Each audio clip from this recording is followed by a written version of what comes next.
Welcome to Channel's Business Global with me, Juliana Olayinka, from our studios here in London.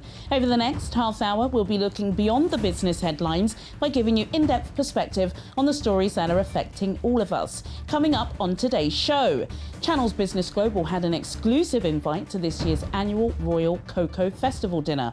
Obadokun Thompson, the Oloni of Etioni and the man behind the event, joins us in the studio to explain the cocoa revival in Nigeria.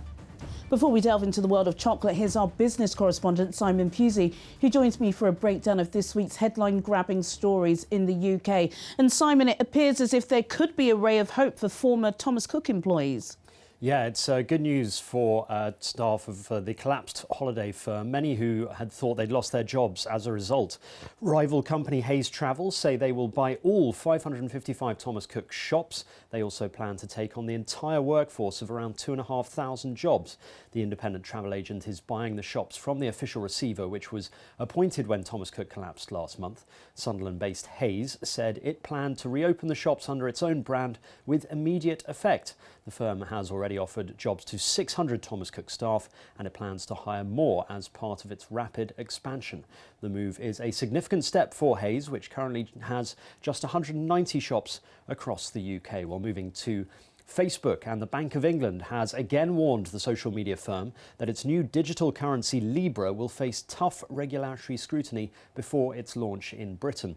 In minutes of the latest Financial Policy Committee meeting, the bank said Libra had the potential to become a systemically important payment system and would need to show it could meet the highest standards of resilience. Facebook plans to launch its Libra coin and digital wallet next year, but has a backlash among regulators and central banks worldwide. The bank said the resilience of the proposed Libra system would rely on the stability of not just the core elements of the Libra Association and Libra Reserve, but also the associated critical activities conducted by other firms in the Libra ecosystem, such as validators, exchanges, or wallet providers.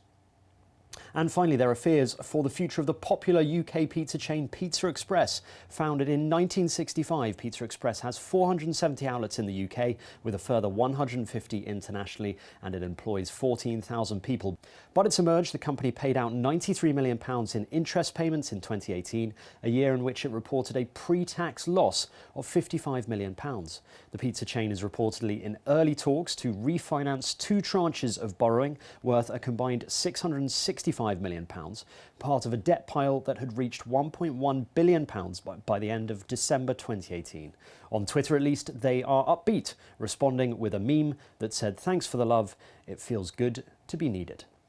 As always, thank you, Simon. Now, Brexit has once again dominated business headlines, both here in the UK and across the globe, as it's looking increasingly unlikely for Brussels and Downing Street to reach an agreement before October the 31st. Political analysts and economists are speaking about the consequences of a no-deal Brexit. Here's former British Prime Minister Tony Blair. A no-deal Brexit is a threat to the United Kingdom. There's no doubt about that. It's a threat to Northern Ireland remaining in the United Kingdom. It's a threat to Scotland remaining in the United Kingdom. Look, I'm completely opposed to Brexit and don't want it to happen. But even if I was in favour of Brexit, I think it's looking very unlikely that the government can get its deal through, but also they're making it harder for themselves in the manner in which they're treating Europe. I mean, to have briefings this morning insulting the Irish Prime Minister and effectively insulting the German Chancellor, when these are the critical people that are going to decide whether we have got the prospect of a deal or not. I mean, it's an incredible way to behave. Joining me in the studio to help flesh this out is Obi Wakeji, a solicitor and founder of OJN Solicitors. Obi, a couple of weeks ago, lawmakers in the House of Commons managed to push through at record-breaking speed a piece of legislation that also went through the House of Lords, which deems it illegal if Boris Johnson doesn't get a deal by the 19th of October, that he must seek an extension. But he still insists we're leaving on the 31st of October, even if we don't have a deal. It is possible. It's very possible for him not to write any letters to the European Union asking for Britain to leave. If that happens, he can just sit on his hands and just wait for the court system to take its course. So obviously there'll be legal action that will follow that, and he'll probably bank on the whole process taking more than 12 days. If that happens, Britain's outside the time limit and Britain leaves without a deal. There are also other things that could happen. So say, for example, he writes the letter that is required by him to write under the Benn Act. He can also write a second letter to the European Union saying, we don't want to leave. Nobody's quite clear as to what will happen then. And finally, what happens if one of the European members says, you know, we don't agree to any extension?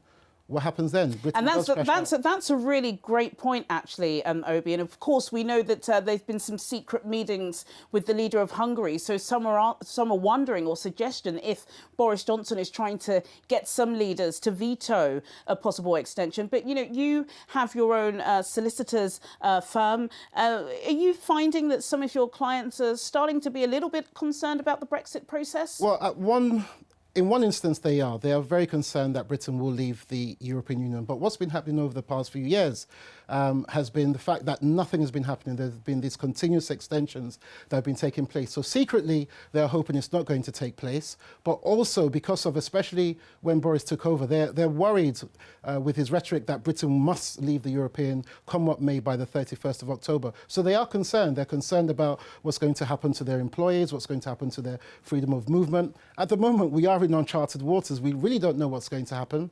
And remember, we're dealing with a Prime Minister who prorogued Parliament. So it's not, it's not impossible Nothing for him is to... set in Nothing is set in stone at the moment. It's a bit like watching a movie and you're not really sure how it's going to turn out at the end. Gosh, the only issue is this isn't a movie, is it?